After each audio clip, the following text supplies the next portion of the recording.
Ultimate News Syrian Criminal Court sentenced out the terror Bashar al-Assad to death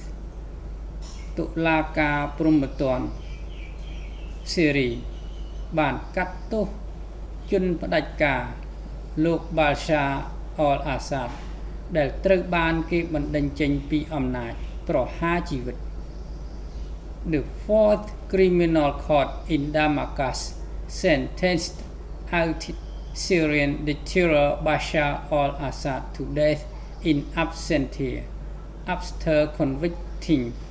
him of a war crime and crimes